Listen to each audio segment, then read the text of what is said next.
Here we have a Gaggia Brera. This unit was not grinding coffee, so it was a very, very simple diagnosis and a very simple fix. It's basically take the top off. We ordered a new grinder and replaced that. Really, really easy thing to replace. Put her back together, and now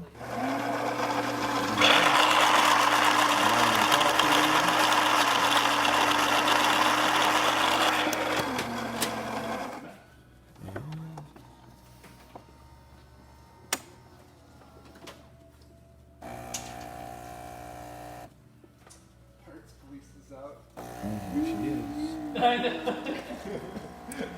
I ordered a Jura part from them too, just because we're still waiting on those. Sitting on those Jura Steady machines. shot, good clean. And now she's a brewer. So, there you have it. Thank you for watching. If you like this video, please give it a thumbs up and subscribe to our YouTube channel for more content like this every day. Thank you.